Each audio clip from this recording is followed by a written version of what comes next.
Donald J. Trump and our great Republican patriots in Congress. Thank you. Thank you.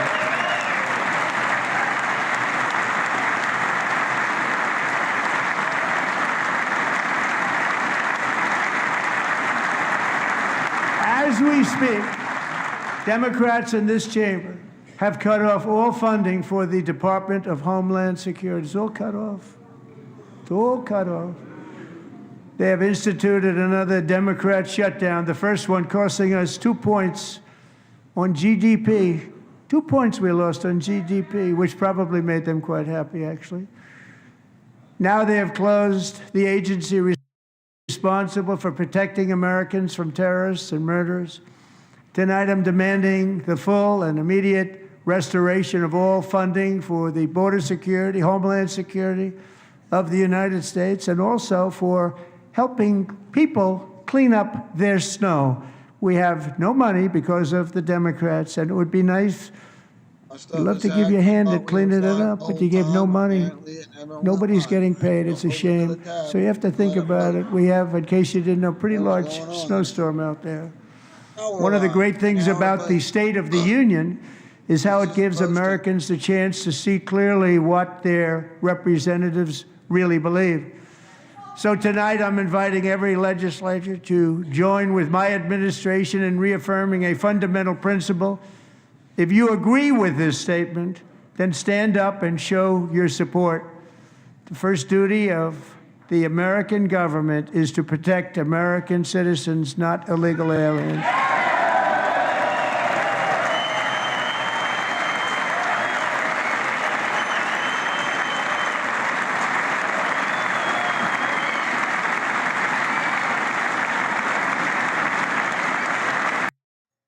Hacked by Mossad. Thought we was live the whole time.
Isn't that a shame? You should be ashamed of yourself not standing up.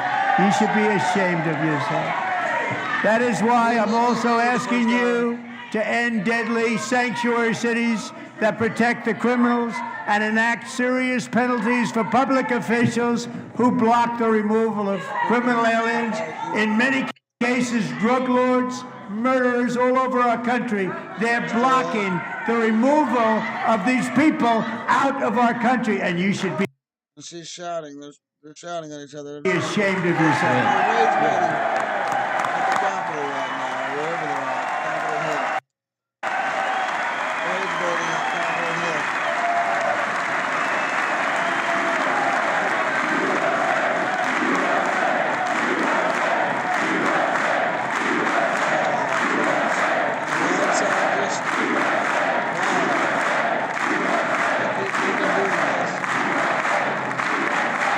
And perhaps most importantly, I'm asking you to approve the Save America Act.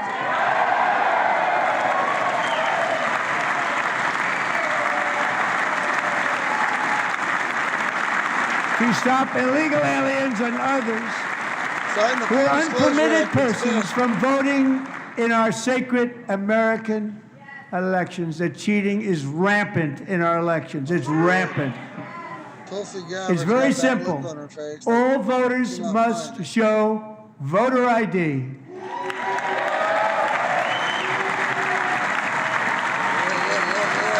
yeah, this game, bro. That's what I'm talking about. Y'all can feel like that. Act like you have different opinions, and you know, All voters must show proof of citizenship in order to vote. you gotta be a citizen now. Not the master street, vote and fix no election. And no more crooked mail-in ballots except for illness, disability, military, or travel. None. None but other reasons that people And this should be an easy one. And by the way, it's polling at 89%, including Democrats. 89%.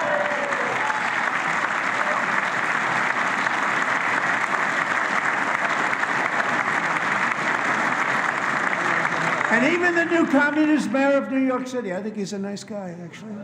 Speak to him a lot. Bad policy, but nice guy. Just said they want people to shovel snow. They got hit hard.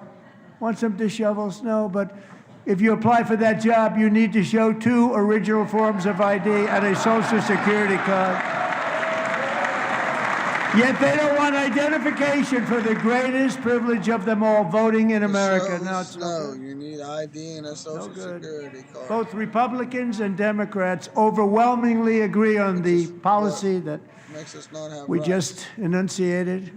And Congress should unite and enact this common sense, country-saving legislation right now, and it should be before anything else happens. Yeah, get out of here, that fucking bullshit. I'm not saying that, don't you hear that?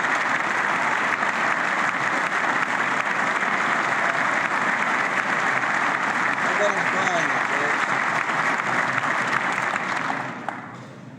And the reason they don't want to do it, why would anybody not want voter ID? One reason, because they want to cheat. There's only one reason. They make up all excuses. They say it's racist. They come up with things you almost say, what imagination they have. They want to cheat. They have cheated, and their policy is so bad that the only way they can get elected is to cheat. And we're going to stop it. We have to stop it, John.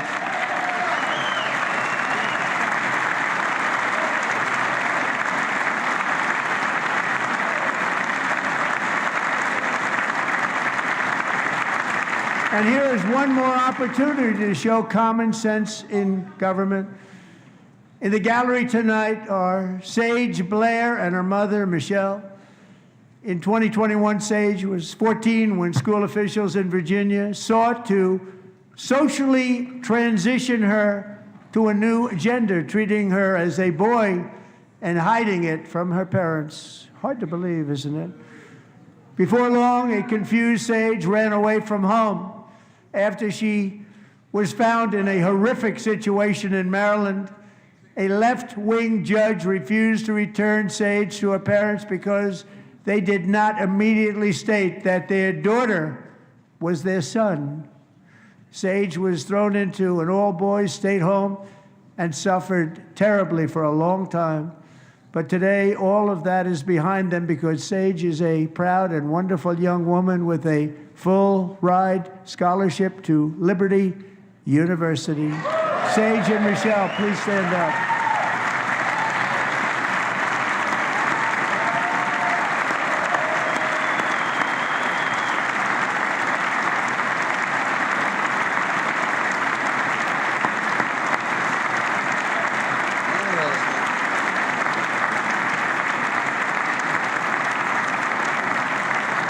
And thank you for your great bravery. And who can believe that we're even speaking about things like this?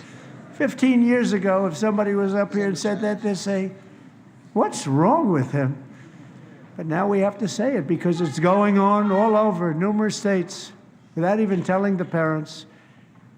But surely we can all agree no state can be allowed to rip children from their parents' arms and transition them to a new gender against the parents' will. Who would believe that we've been talking about this? We must ban it, and we must ban it immediately.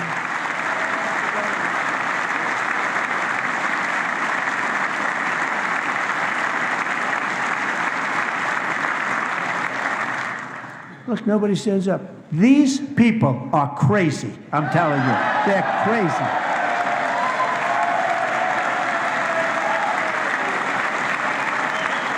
Stay engaged.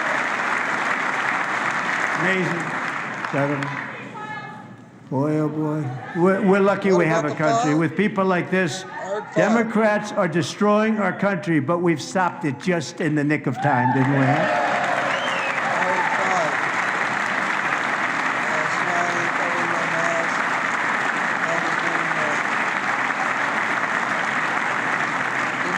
No one cares more about protecting America's youth than our wonderful First Lady. Now a movie star. She's a movie star. Can you believe it?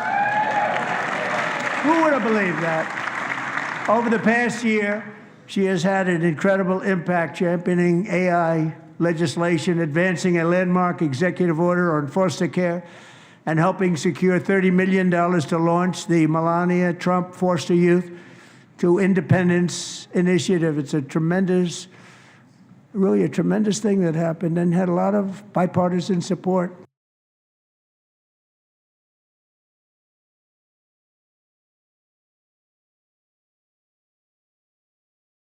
She gets much better bipartisan support.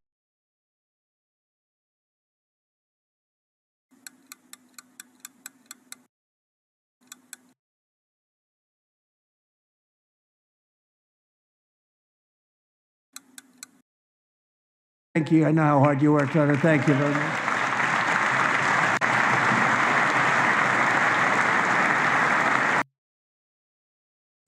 Miguel, the again. Come on.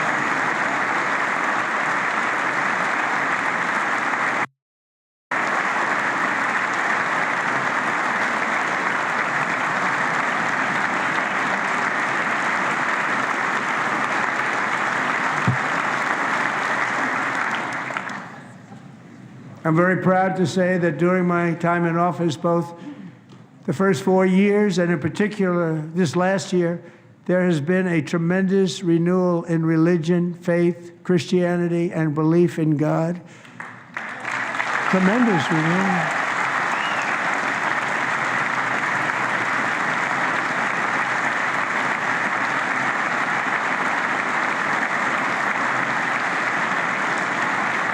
This is especially true among young people, and a big part of that had to do with my great friend, Charlie Kirk, a great guy, great He man. woke up to the Jews.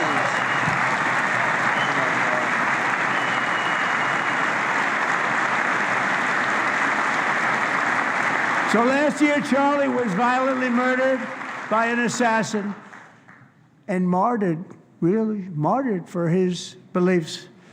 His wonderful wife, Erica, is with us tonight. Erica, please stand.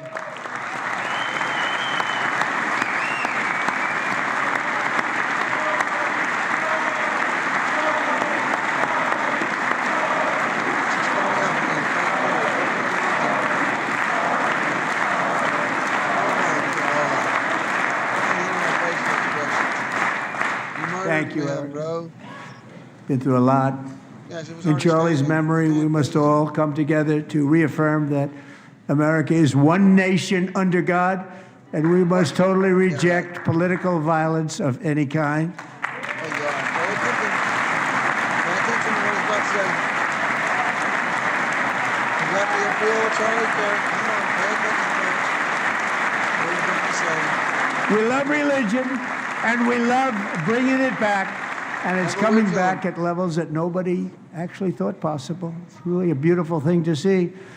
Above all, unleashing America's promise requires keeping our communities safe.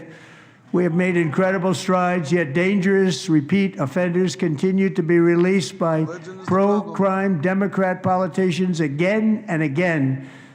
We are honored to be joined tonight by a woman who's been through hell, Anya Zarutska. In 2022, she and her beautiful daughter, so beautiful, what a beautiful young woman, Irina fled war-torn Ukraine to live with relatives near Charlotte, North Carolina. And by the way, what's going on with Charlotte? Last summer, 23-year-old Irina was riding home on the train when a deranged monster who had been arrested over a dozen times and was released through no cash bail stood up and viciously slashed a knife through her neck and body. No one will ever forget. There were people on that train. No one will ever forget the expression of terror on Irina's face as she looked up at her attacker in the last seconds of her life. She died instantly. She had escaped a brutal war only to be slain by a hardened criminal set free to kill in America. Came in through open borders. Mrs. Zaretsky, tonight I promise you we will ensure justice for your magnificent daughter, Irina.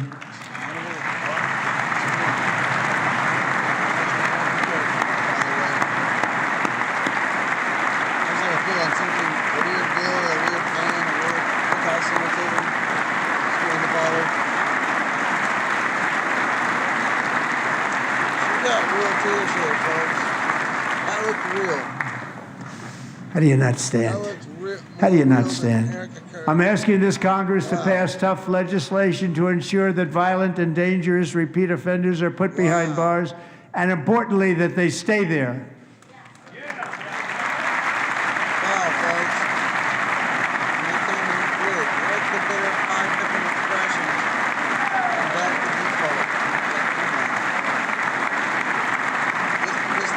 Starting last summer, I deployed our National Guard and federal law enforcement to restore law and order to our most dangerous cities, including Memphis, Tennessee, big success, New Orleans, Louisiana, big success, and our nation's capital itself, Washington, D.C., where we have almost no crime anymore in Washington, D.C. How did that happen?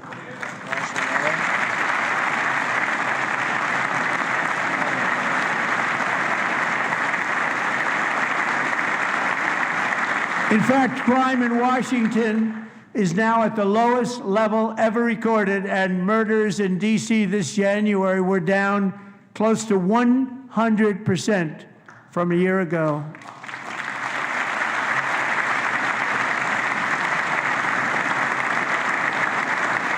recap at the bottom coming in from Albacete. They don't like to hear It was that. live, it wasn't. One of sick people, one of the brave service members who helped achieve this stunning turnaround was 20-year-old West Virginia Army National Guard Specialist Sarah Beckstrom. After a 4-month deployment, she voluntarily extended her service, and her rank was going to be lifted. She was doing so well. They were so proud of her. But the very next day, she was on patrol near the White House when she was ambushed and shot in the head by a terrorist monster from Afghanistan. Shouldn't have been in our country. And all because she wore the uniform of our nation, she was shot. He traveled here because he didn't like people wearing our uniform. He was sick and deranged, shouldn't have been in our country. Sarah Beckstrom died in order to defend our capital, and we are honored to be joined by her wonderful parents, Gary and Eva Lee. Your daughter was a true American patriot, and she will be greatly missed. She was a great person. I saw reports on her. They've never seen anything like her.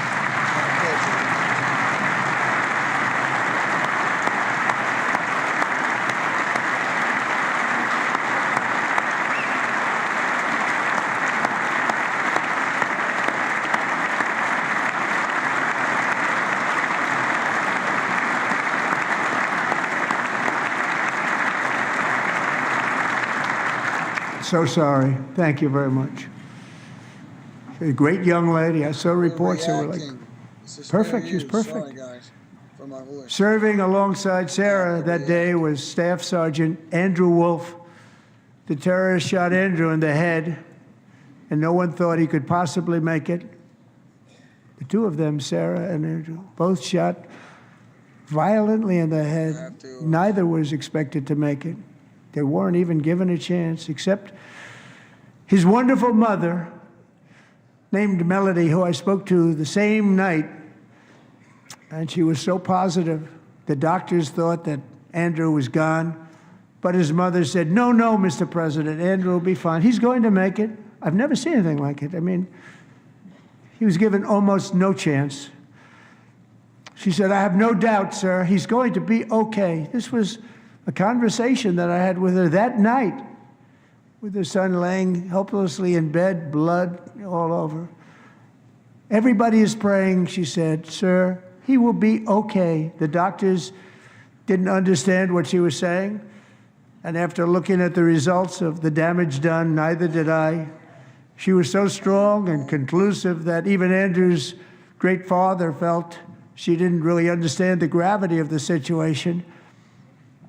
But she turned out to be right. Right, Melody? She turned out to be right.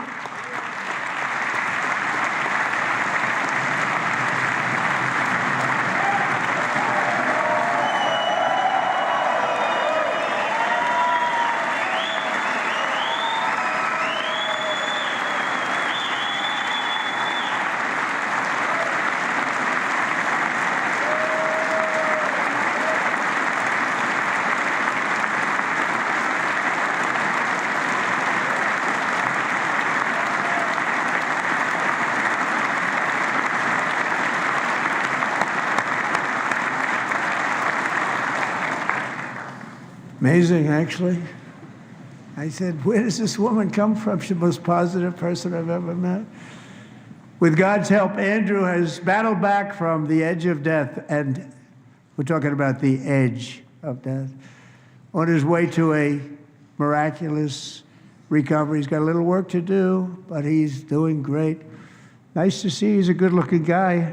Nice to see you. Thanks, Andrew. Thank you very much.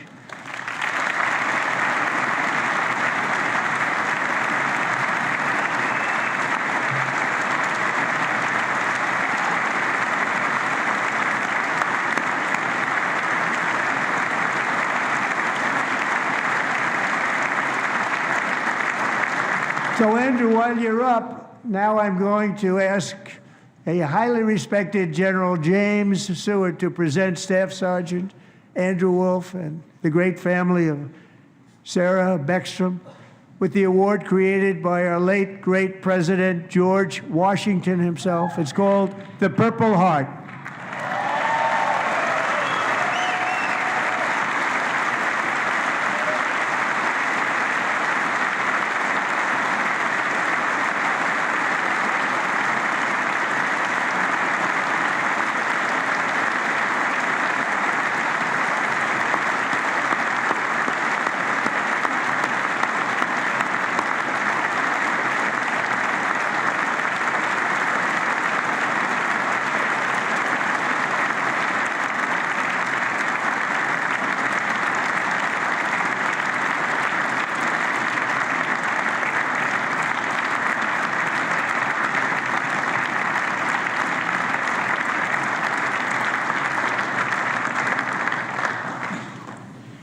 We love you all.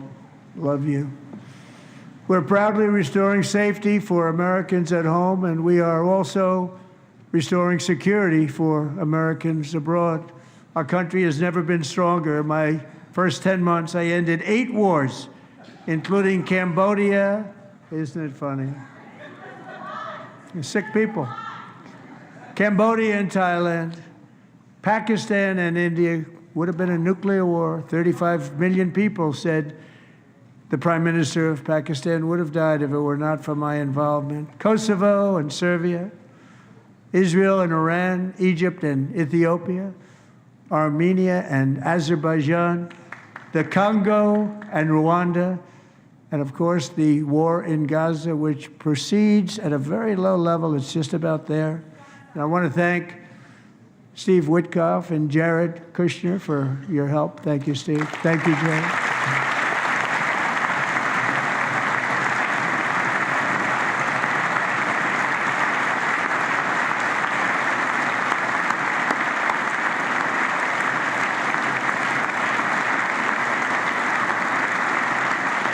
And I also want to thank the man they report to, Secretary of State Marco Rubio. Thank you, Marco.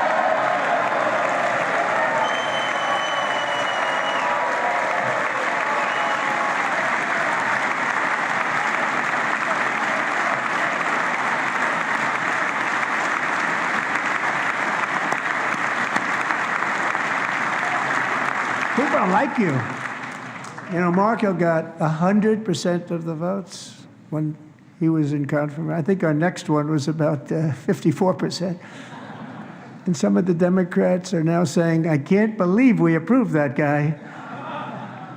And he said it's an honor that they feel that way, right, Marco? You have done a great job, great Secretary of State. I think he'll go down as the best ever.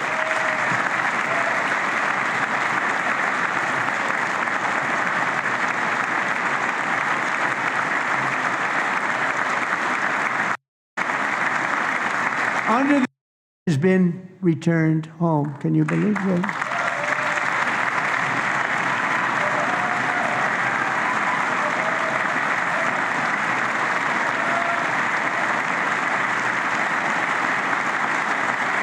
Nobody thought it was possible.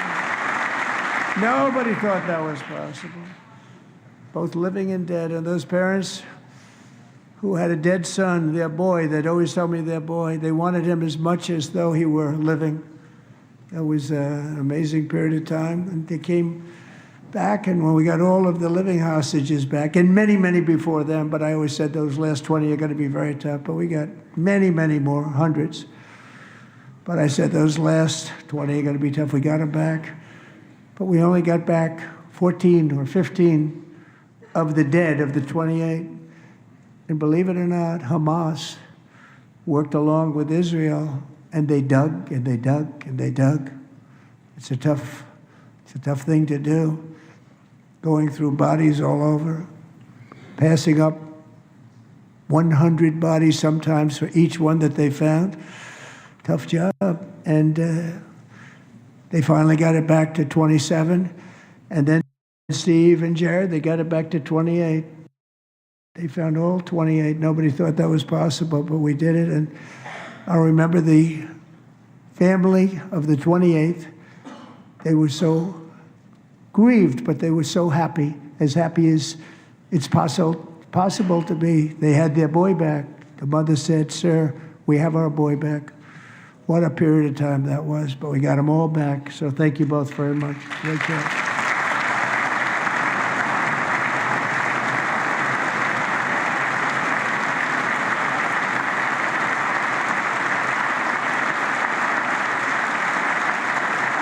And we're working very hard to end the 9th war, the killing and slaughter between Russia and Ukraine, where 25,000 soldiers are dying each and every month. Think of that, 25,000 soldiers are dying a month.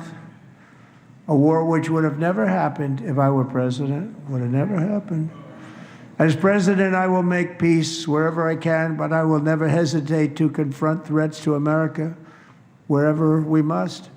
That's why in a breakthrough operation last June, the United States military obliterated Iran's nuclear weapons program with an attack on Iranian soil known as Operation Midnight Hammer.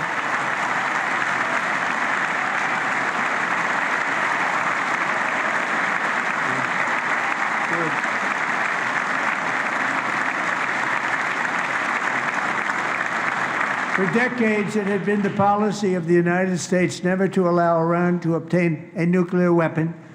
Many decades. Since they seized control of that proud nation 47 years ago, the regime and its murderous proxies have spread nothing but terrorism and death and hate. They've killed and maimed thousands of American service members and hundreds of thousands and even millions of people with what's called roadside bombs. They were the kings of the roadside bomb. And we took out Soleimani. I did that during my first term. Had a huge impact. He was the father of the roadside bomb.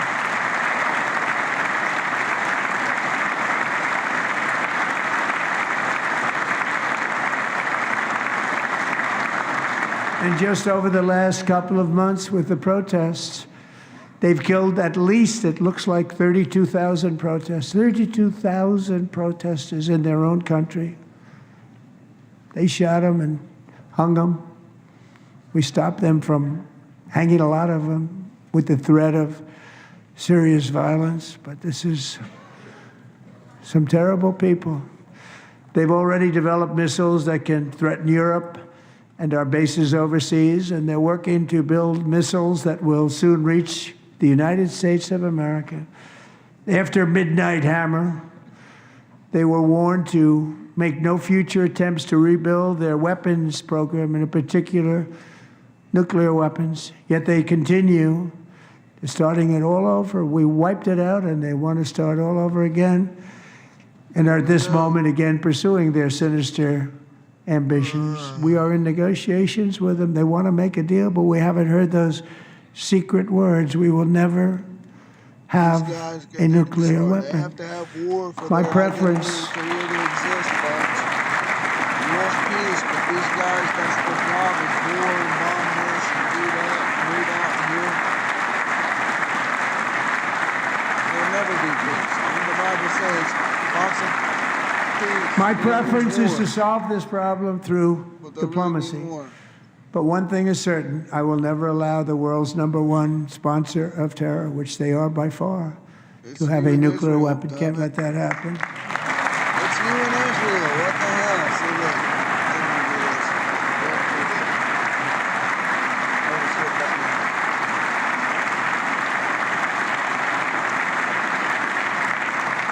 means. And no nation should ever doubt America's resolve. We have the most powerful military on earth. I rebuilt the military in my first term. We're going to continue to do so. Also, we just approved a $1 trillion budget. We have no choice. We have to be strong because hopefully we will seldom have to use this great power that we built together. It's really called peace through strength, and it's been very, very effective.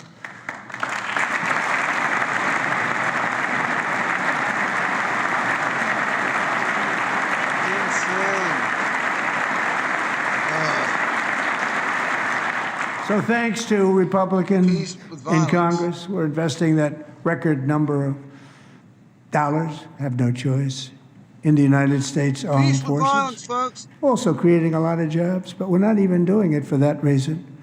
Because as I said, we have more jobs, more people working today than ever before in the history of our country. Don't even do it. And NATO countries, our friends and allies, they are. They're our friends and they're our allies, have just agreed at my very strong request to pay 5% of GDP for military defense rather than the 2%, which they weren't paying. We were paying for almost all of NATO. Now they're paying 5 as opposed to not paying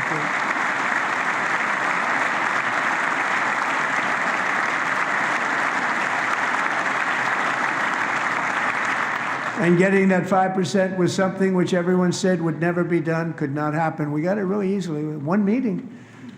And big difference between 2% that's not paid. We were paying the freight of many of them. Very few were paid up. Now 5%, then they're paid. And everything we send over to Ukraine is sent through NATO, and they pay us in full. They pay us totally in full. Every branch of our armed forces is setting records for recruitment. This is so exciting. And every service member recently.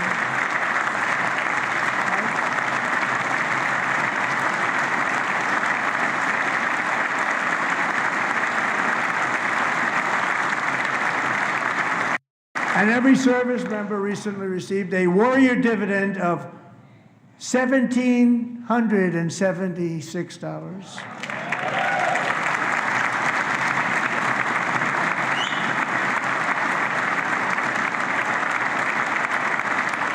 You know, they put it on my desk. We got the money from tariffs and other things, a lot of money we have. We have much more money than people understand. Have to rebuild that program a little bit, but it won't take long. But we got the money, and it was $1,775, and they wanted my approval. And I said, what's the number? $1,775. I said, wait a minute. For $1 more, we can have $1,776. It's going to I said, we're going to figure that. I never asked anybody if we could afford it. One more dollar. I said 1776. And I said, that's good. And I'll tell you what, our military, that was 4 months ago, our military, I never see a person in the military that doesn't thank me for it. So we're honored to do it. They deserve it. And we call it 1776. It was great. And we love our military. We love our law enforcement. We love our firemen. You know, the firemen don't get mentioned enough. We love our firemen. We're also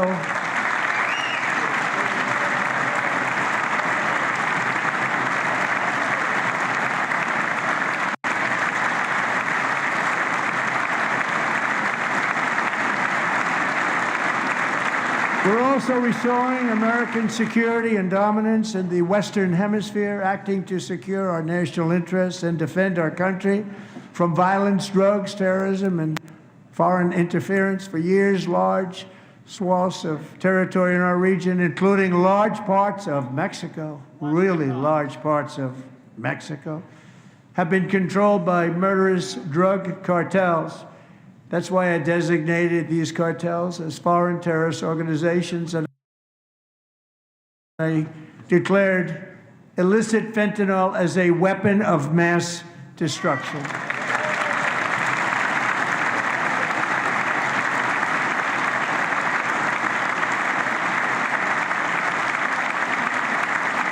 And with our new military campaign, we have stopped record amounts of drugs coming into our country and virtually stopped it completely coming in by water or sea. You probably noticed that.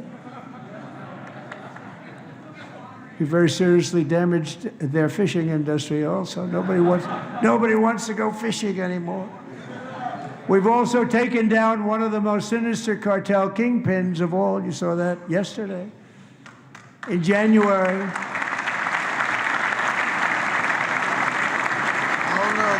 Go to Mexico too, so there's going to be something going on there. We'll find out what's going on. They don't have an eye.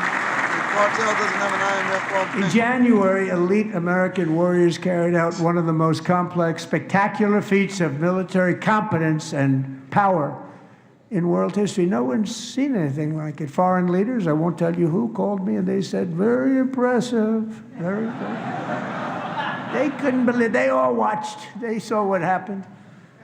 This is a different fighting force than we had years ago when we fought to tie. You know, it's a great fighting force. I'm so proud of it. Look at Space Force. Space Force is my baby, because we did that.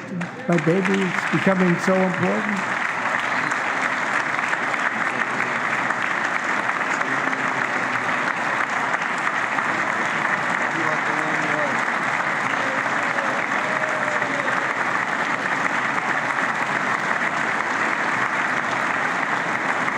And America's armed forces overwhelmed all defenses and utterly defeated an enemy, good fighters, to end the reign of outlaw dictator Nicolas Maduro and bring him to face American justice.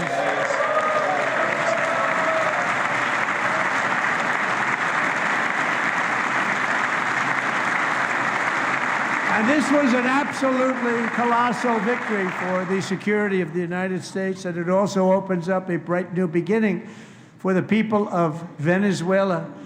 We're working closely with the new president of Venezuela, Delcy Rodriguez, to unleash extraordinary economic gains for both of our countries and to bring new hope to those who have suffered so terribly. They really did suffer. With us tonight is Alejandro Gonzalez. She grew up in a tight-knit Venezuelan family and was especially close to her beloved uncle Enrique. But after Enrique ran for office and opposed Maduro, he was kidnapped by Maduro's security forces and thrown into the regime's really infamous prison in Caracas. Alejandro feared she would never see her uncle again. She feared for her own life also. But since the raid, we have worked with the new leadership, and they have ordered the closure of that vile prison and released hundreds of political prisoners already, with more to come. Alejandro, I'm pleased to inform you that not only has your uncle been released, but he is here tonight. We brought him over to celebrate his freedom with you in person. Enrique, please come down.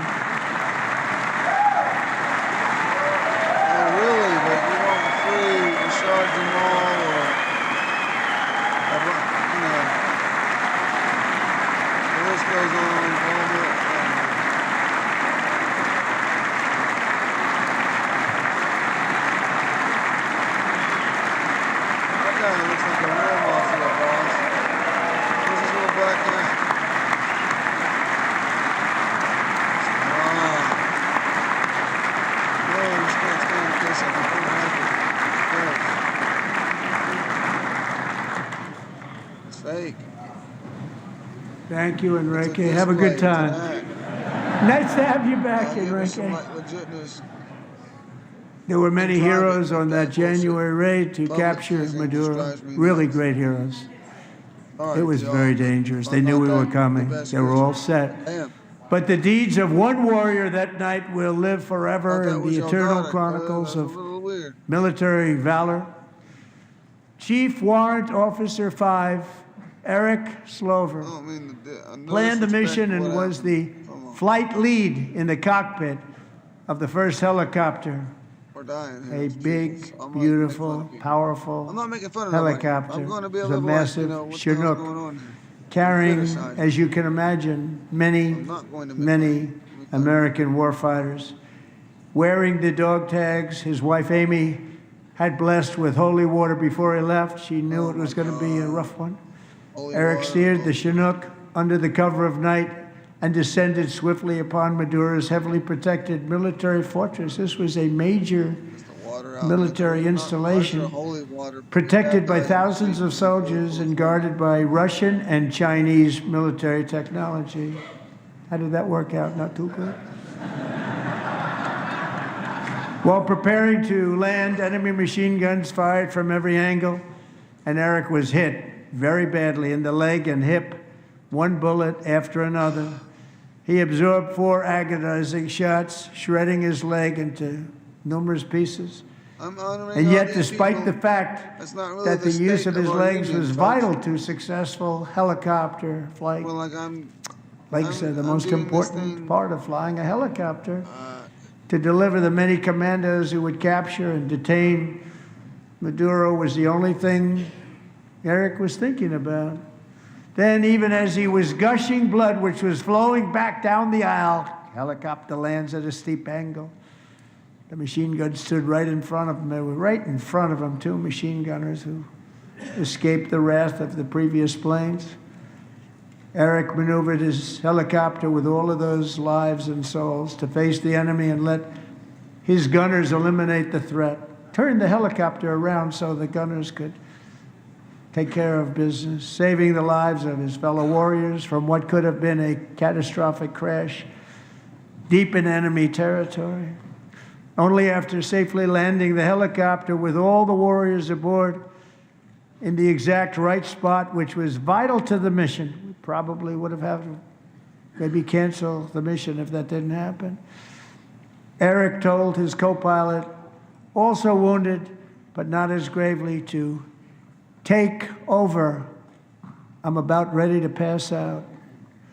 The success of the entire mission and the lives of his fellow warriors hinge on Eric's ability to take the searing pain. It was unbelievable what's happened to his legs of the bullets and keep on flying and landing, and people knew what was happening. Everybody in the back of the helicopter knew because they saw the blood pouring down the aisle. Chief Warrant Officer Slover is still recovering from his serious wounds, but I'm thrilled to say that he is here tonight with his wife Amy, Eric, and Amy, come on in.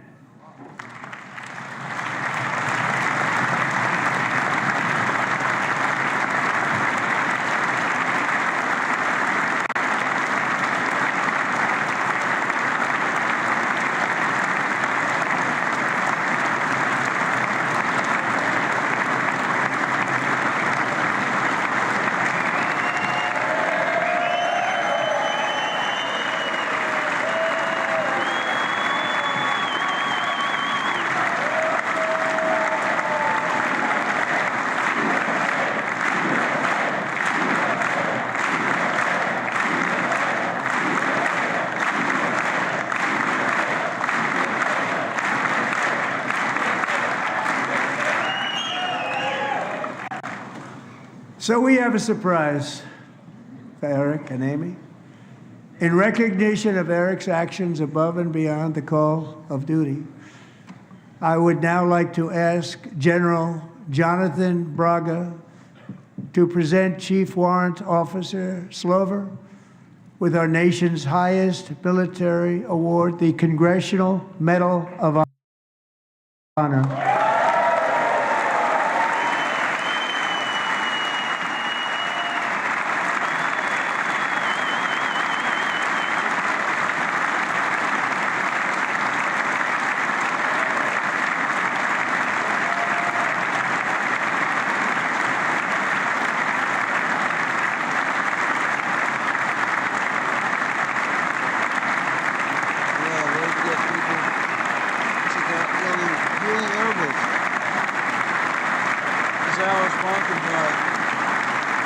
Radio as well. Funding provided by Tim Radio. Keeping us up to Radio.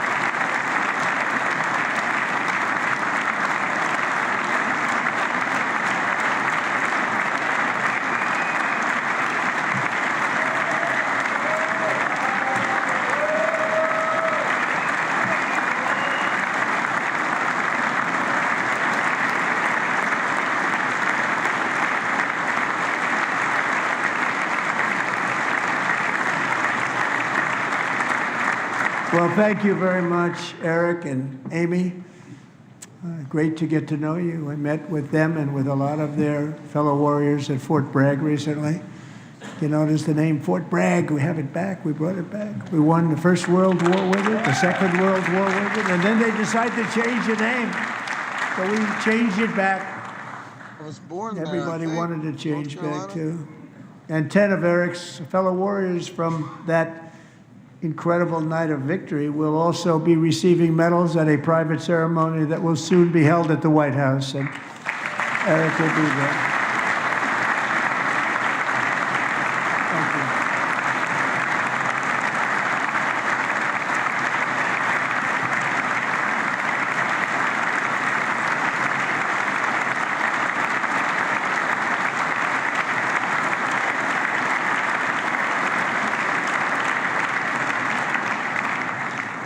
Thank you, Eric. That's a big one. Tonight we've celebrated many truly extraordinary American patriots, but there is one last living legend to honor before we go. He is one more heroic American aviator, Navy fighter pilot. Royce Williams served in World War II, Korea, Vietnam, flying more than 220 missions. In the skies over Korea in 1952, Royce was in the dogfight of a lifetime, legendary dogfight. Flying through blizzard conditions, his squadron was ambushed by 7 Soviet fighter planes. It was his first aerial combat of the war, and despite being massively outnumbered and outgunned, Royce led the takedown of 4 enemy jets and almost destroyed the others, vanquishing his adversaries while taking 263 bullets to his own plane and being seriously hurt. His story was secret for over 50 years. He didn't even want to tell his wife, but the legend grew and grew. But tonight, at 100 years old, this brave Navy captain is finally getting the recognition he deserves. He was a legend long before this evening. Royce, please stand up, and I will ask the First Lady of the United States to present Captain Royce Williams with his Congressional Medal of Honor.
Thank you, Royce, and thank you, Eric.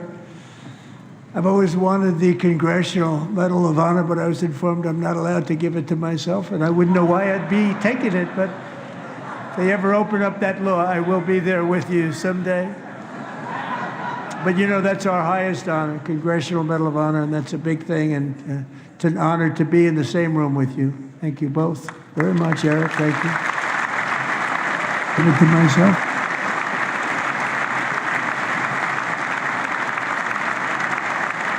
I seen that, right? Yeah, I did. I'm sorry. Wow. Thank the life of a nation. But in another sense, it's really a mere moment in the eye of history. Two of the gentlemen we met in the gallery this evening took their first breaths 1 century ago, 100 years before that, on July 4th, 1826, the author of the Declaration of Independence, brilliant, Thomas Jefferson, drew his last breath. Just a single long human lifespan separates the giants who declared and won our independence from the heroes who stand among us tonight. Everything our nation has done, everything we have achieved, has been the work of those few great lifetimes. In those brief chapters, Americans built this nation from 13 humble colonies into the pinnacle of human civilization and human freedom, the strongest, wealthiest, most powerful, most successful nation in all of history. Americans ventured out across the daunting and dangerous continent. We carved paths through an unforgiving wilderness, settled a boundless frontier, and tamed the beautiful but very, very dangerous Wild West. From empty marshes and wide open plains, we raised up the world's greatest cities. Together, we mastered the world's mightiest industries and shattered history's monstrous tyrannies, and we liberated millions from the chains of fascism, communism, oppression, and terror. Americans lifted humanity into the skies on the wings of aluminum and steel, and then we launched mankind into the stars on rockets powered by sheer American will and unyielding American pride. We wired the globe with our ingenuity. We captivated the planet with American culture. And now we are pioneering the next great American breakthroughs that will change the entire world. All of this and so much more is the enduring legacy, unmatched glory of the hardworking patriots who built and defended this country and who still carry the hopes and freedoms on all of humanity's backs. For years they were forgotten, betrayed, and cast aside, but that great betrayal is over and they will never be forgotten again, because when the world needs courage, daring, vision, and inspiration, it is still turning to America. And when God needs a nation to work his miracles, he knows exactly who to ask. There is no challenge Americans cannot overcome, no frontier too vast for us to conquer, no dream too bold for us to chase, no horizon too distant for us to claim. For our destiny is written by the hand of providence, and these first 250 years were just the beginning. From the rugged border towns of Texas to the heartland villages of Michigan, from the sun-kissed shores of Florida to the endless fields of the Dakotas, and from the historic streets of Philadelphia to right here in our nation's capital, Washington, D.C., the golden age of America is upon us. The revolution that began in 1776 has not ended. It still continues because the flame of liberty and independence still burns in the heart of every American patriot. And our future will be bigger, better, brighter, bolder, and more glorious than ever before. Thank you, God bless you, and God bless America.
We'll see you Friday, Mr. President. Great job.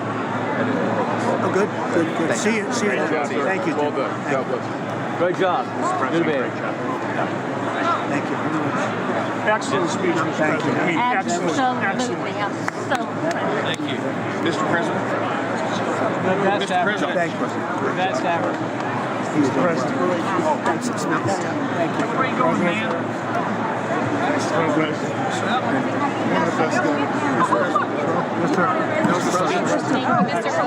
One of the best. I'm so proud of yourself. Thank you for honoring those veterans. Luger. Good. I think you should take the rest of the day off. I think we have to.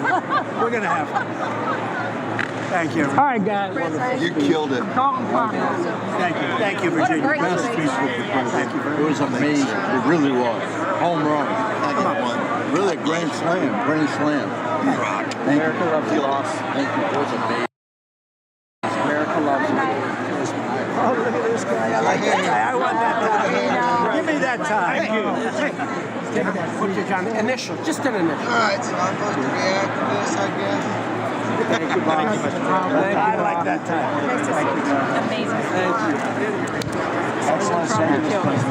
Thank you, everybody. Mr. President, outstanding speech, sir.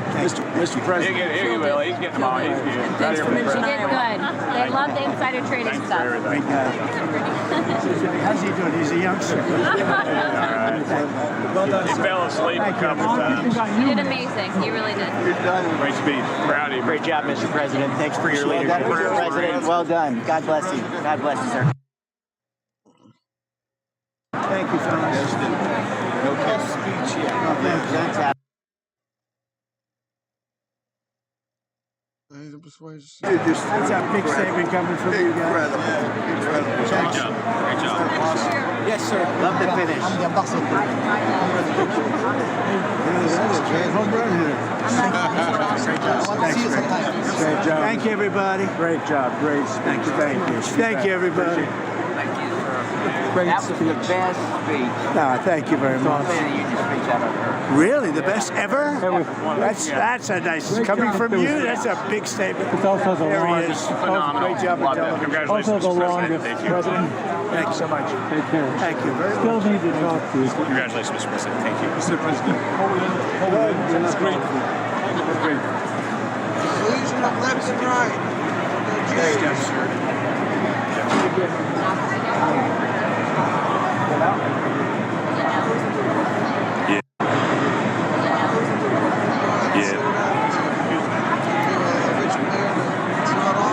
Can we go out?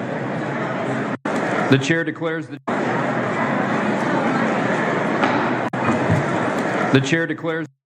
the joint session of the two houses now dissolved.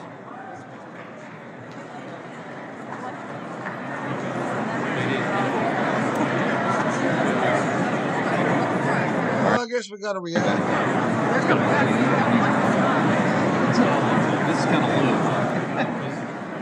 low. Unofficially, Okay, there we President Trump's speech was an hour and 47 minutes, the longest on record. Now, we've got about 5 minutes before the Democratic response. We're going to show you the numbers. We're going to take your calls a little bit later. You can see the numbers there. We want to get your response to the President's State of the Union address. 202 is the area code for all of the numbers. 748-8921 for Republicans, 748-8920 for Democrats, 202-748-8922 for independents. Now, if you want to send a text message and you can't get through on the phone lines, 202-748-8903. Again, that's for text messages only. Please include your first name and your city if you would, and we'll try to get to some of those as well. Well, we are here on the set to take your calls and to have a conversation with our two reporter guests. We have Marissa Schultz of the New York Post and Diana Neurosi of Politico joining us on the set. Marissa, you listened intently and you have pages and pages of notes there. I'd love to show the audience those. But what's the headline right now? So he started off his speech by saying, we're winning so much. And I think he carried on that theme throughout the speech. It started by him honoring heroes. You had that dramatic entrance for the Team USA, the hockey team. He immediately decided he was going to award a medal to the goalie. And then these medals just continued all throughout the night, from like a 100-year-old veteran to a daring pilot to the wounded National Guard soldier Andrew Wolf. And then he honored the family of Sarah Beckstrom, the National Guard soldier who was shot and killed in Washington, D.C. So it was a theme very much of patriotism, winning, and we're going to honor heroes. And then on the flip side, it was very much... We might lose fair use here, but...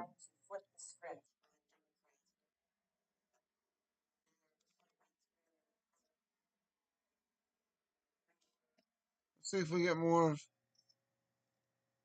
behind the scenes, or is that it? Nope, they stopped it. White House stream, stop it. The Democrat response up next. Same thing as we saw the biggest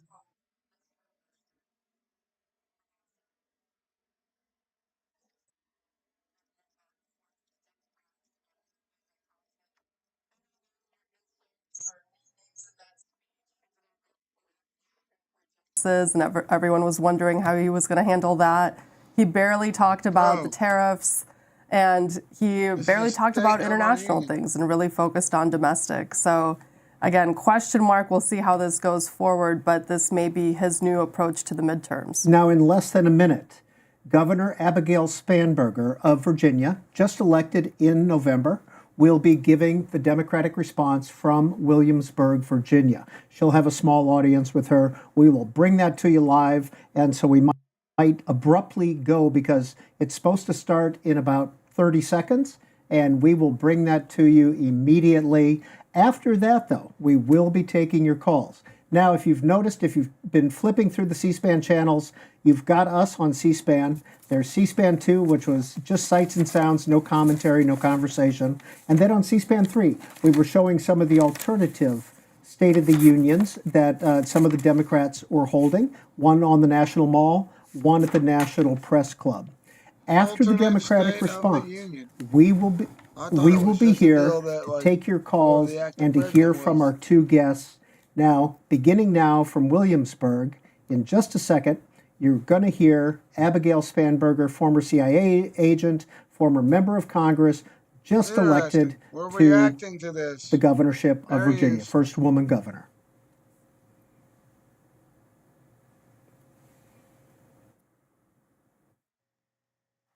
Here we go.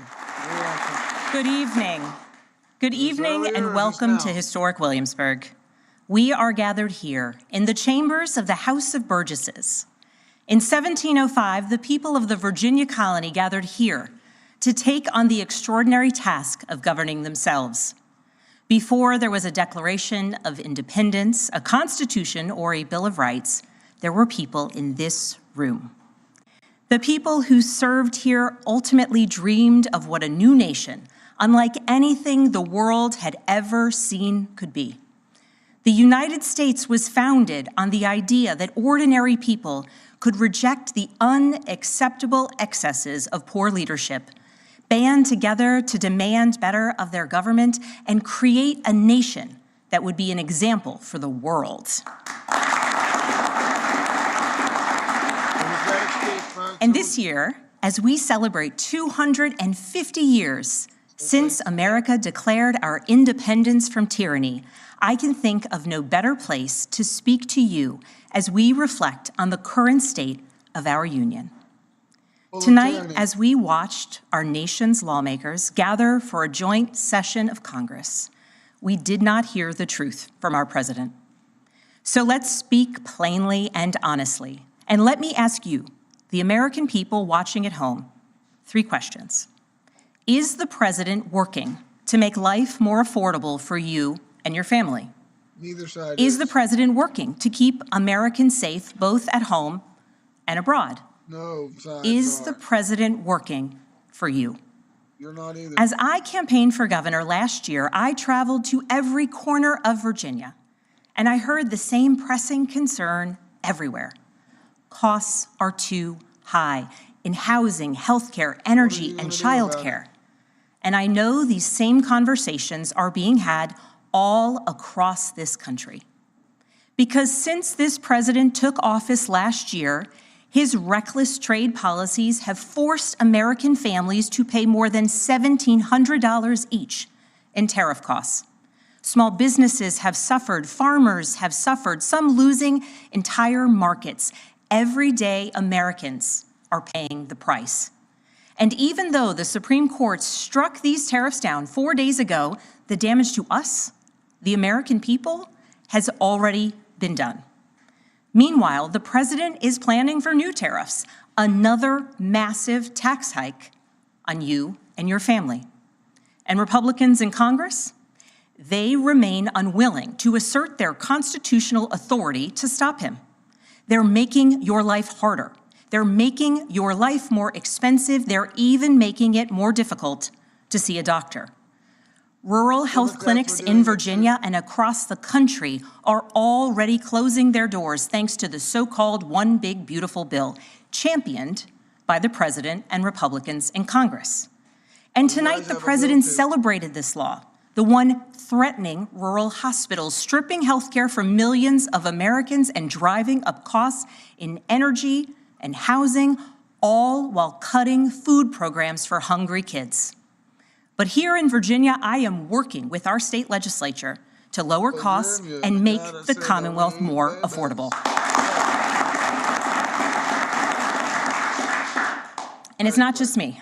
Democrats across the country are laser focused on affordability in our nation's capital and in state capitals and communities across America. In the most innovative and exceptional nation in the history of the world, Americans deserve to know that their leaders are focused on addressing the problems that keep them up at night. Problems that dictate where you live, whether you can afford to start a business or whether you have to skip a prescription in order to buy groceries. So I'll ask again, is the president working to make life more affordable for you and your family? We all know the answer is no. I grew up in a house of service. My mother was a nurse, and my father was a career law enforcement officer. I began my career by following in my father's footsteps as a federal agent, working money laundering and narcotics cases. I worked side by side with local and state police to keep our community safe and to uphold and enforce the law. Law enforcement officers across the country know that it is a unique responsibility to do the serious work of investigating crimes, comforting victims, and making arrests. It's about building trust, and that requires an abiding sense of duty and commitment to community. And yet, our president has sent poorly trained federal agents into our cities, where they have arrested and detained American citizens and people who aspire to be Americans. And they have done it without a warrant. They have ripped nursing mothers away from their babies. They have sent children, a little boy in a blue bunny hat, children to far-off detention centers, and they have killed American citizens in our streets. And they have done it all with their faces masked from accountability. Every minute spent sowing fear is a minute not spent investigating murders, crimes against children, or the criminals defrauding seniors of their life savings. Our president told us tonight that we are safer because these agents arrest mothers and detain children. Think about that. Our broken immigration system is something to be fixed, not an excuse for unaccountable agents to terrorize our communities.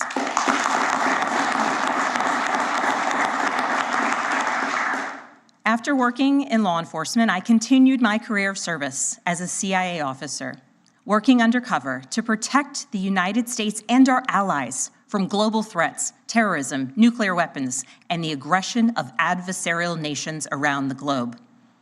But as the president spoke of his perceived successes tonight, he continues to cede economic power and technological strength to Russia, bow down to to China, bow down to a Russian dictator, and make plans for war with Iran.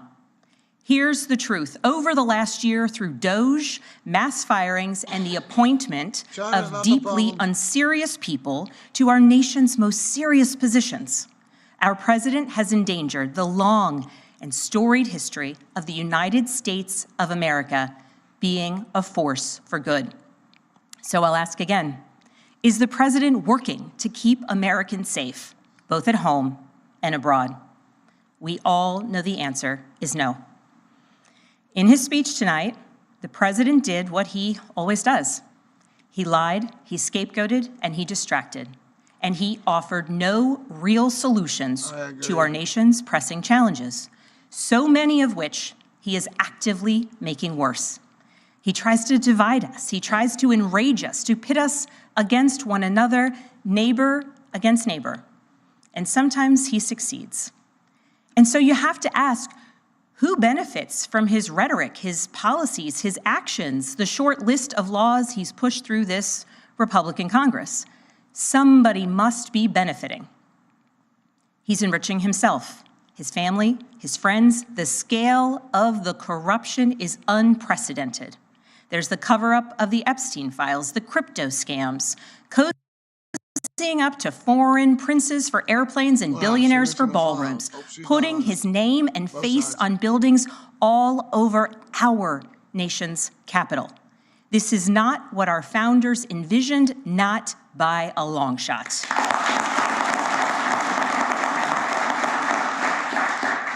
So I'll ask again, is the president working for you? We all know the answer is no. But here's the special thing about America. On our 250th anniversary, we know better than any nation what is possible when ordinary citizens, like those who once dreamed right here in this room, reject the unacceptable and demand more of their government. We see it in the determination of students organizing school walkouts all across the country, whose voices are becoming so powerful that the governor of Texas seeks to silence them. We see it in the bravery of Americans in Minnesota standing up for their communities, from peacefully protesting in sub-zero temperatures to carpooling children to school so that their immigrant parents are not ripped away from them in the parking lot. As a mother of 3 school-aged daughters, I am inspired by their bravery, but I am sickened that it is necessary. And Americans across the country are taking action.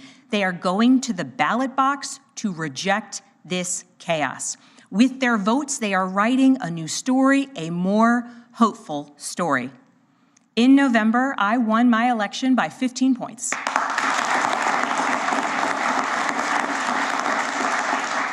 And we won 13 new seats in our state legislature. Because voters decided they wanted something different. Our campaign earned votes from Democrats, Republicans, independents, and everyone in between, because they knew as citizens they could demand more, that they could vote for what they believe matters, and that they didn't need to be constrained by a party or political affiliation. This is happening across the country. New Jersey elected Mikey Sherrill as governor in a double-digit victory. Democrats flipped state legislative seats in places like Georgia, Iowa, Mississippi, and Texas. The list goes on and on. Ordinary Americans are stepping up to run in the spirit of our forefathers. They are running to demand more and to do more for their neighbors and communities. I know this story well. I first ran for office in 2018 alongside dozens of other Democrats who did the seemingly impossible, flipping 41 seats in Congress. In my case, I was the first Democrat elected in 50 years, swinging our district 17 points.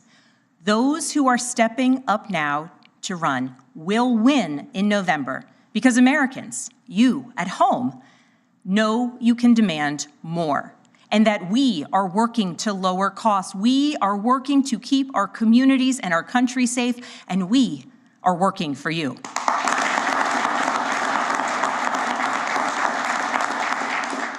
In his farewell address, George Washington warned us about the possibility of, quote, cunning, ambitious, and unprincipled men rising to power. But he also encouraged us, all Americans, to unite in a common cause, to move this nation forward. That is our charge once more, and that is what we are seeing across the country. It is deeply American and patriotic to do so, and it is how we ensure that the state of our union remains strong, not just this year, but for the next 250 years as well, because we, the people, have the power to make change, the power to stand up for what is right, the power to demand more of our nation.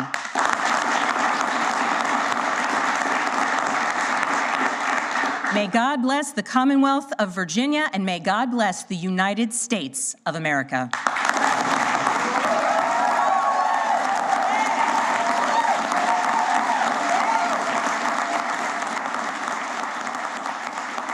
And that was Democratic Governor Abigail Spanberger of Virginia talking in Williamsburg. The Democratic response, she went about 15 minutes or so. Now, Marissa Schultz, you called the president's speech, on one hand, an election speech. Was that a campaign speech or a campaign speech? Yes. And it's notable that she was the one that was giving it. Abigail Spanberger, she won Virginia by 15 points. She picked up seats for Democrats in the state legislature. So she is supposed to be the example of what Democrats can do in 2026 in November. And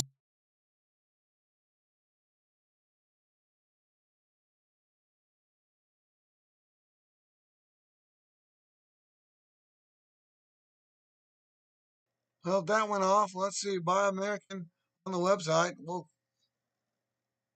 so here's my reaction here. TED Radio, we're getting this situated here. I do agree that he said a whole lot of nothing. That clearly he just filibustered here, folks. If we can get this thing to try again with the camera.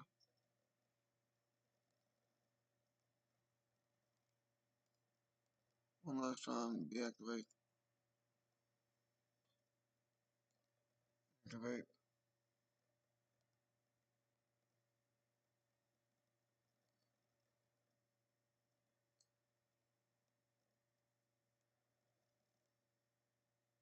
Yeah, I'm not seeing it. Come on. No camera there, but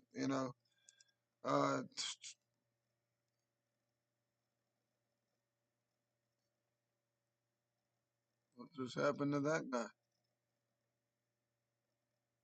Oh,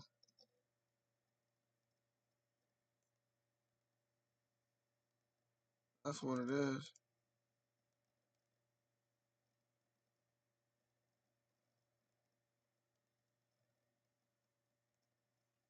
We haven't got it all fixed on all the scenes yet tonight.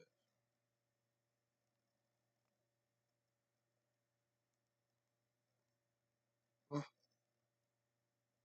so, a whole lot of nothing. It didn't say anything, folks. But a whole lot of me, I couldn't do this. I want to take credit. I was the first to do this. I'm the best. It's the best time, the lowest time. Just look at the round. And then he was like, I want credit for this, that, and the third. And I don't know. Not buying it.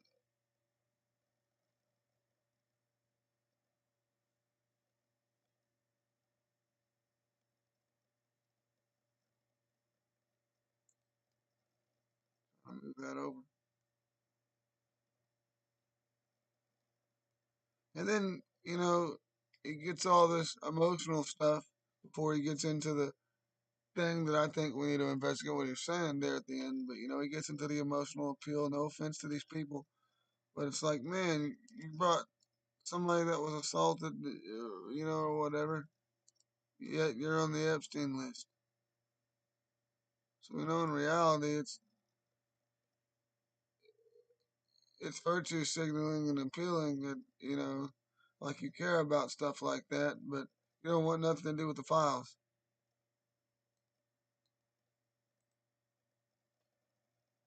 Which is insane to me.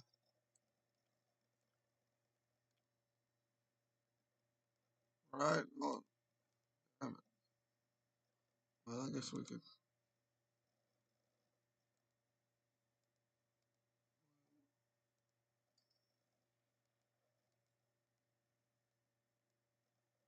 What just happened?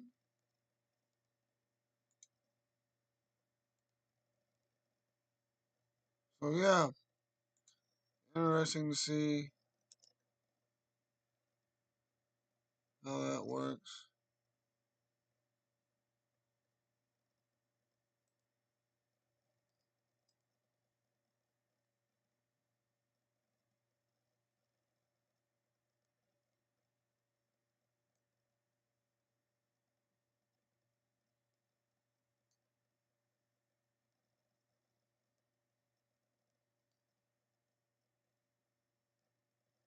So we'll get some footage back when I had to divert to something there. I don't even think this thing is updated. No. Something's wrong with it. They got me hacked. So clearly the left versus right. You see they get up, you know, almost there. You see them get up. Let's see if we can find another foot because they're still got to be digging around over here. You know what I'm saying? On the wrong page here too. That's part of what's going on. Why I don't got my stuff popping up. Let's see. Of his second term, his sixth address overall to a joint session of Congress computer's messed up. during his times in office. The political backdrop to tonight's speech includes. He's live. Oh God. Hold on, Candace Owens. Can you please just hear me? No, Myron was like, shit, it went away. There it is, Myron Gaines. So how are they even still doing this? Like, did the 12-day war just fail? Sorry, I pay attention to Epstein and not Geopol, I knew it would but do nothing, but we probably missed great commentary like watching his stream. I'm sorry, guys. These are the people I'm supposed to be working with. did we not just take out all their nuclear sites? That was the claim. That was the claim. I don't know. That's why I never agreed that that was actually something that was successful. I think that was agreed upon. Like I said, I remember if anyone was watching our coverage during the 12-day war, I think we were bang on almost everything. And we said, look, they've already removed all the centrifuges. They've already removed all the nuclear enrichment. They've got everything out. And I believe that happened because there was an agreement. Israel begged Trump to get them out of the war because they were getting hammered really badly. Iran wanted to get out because of the Mossad operatives they had in the ground, although Iran was winning. And so this was an agreed upon exit where America bombs, Iran then bombs Qatar. And even though they were aware that they were going to bomb, still about 6 missiles still got through. And that became the end of the conflict. So quite clearly, they're kind of admitting that they didn't bomb them or that they were successful. I mean, that's what it sounds like to me. Like they were, they're trying to disguise it, but they're admitting that they failed. Yeah, which I think kind of makes it kind of makes America look weak that we were celebrating this. Oh, it wasn't a war. It was only 12 days. It's not like we put boots on the ground. Like we can do it like this. And then it comes down to it. And it's like, well, just a couple months later, they're already back in position and have their nuclear capabilities again. And they're getting ready to produce bombs. So, yeah, true. So go ahead. Yeah, go ahead, Myron. No, go ahead, Myron. So just hold on one sec. So I went back. So the bases that I'm talking about in Syria are it's Qasr al-Jir and then another one called al-Tanf. Basically, two pretty strategically important locations where U.S. forces were stationed. They're basically leaving those locations and heading towards the Iranian border.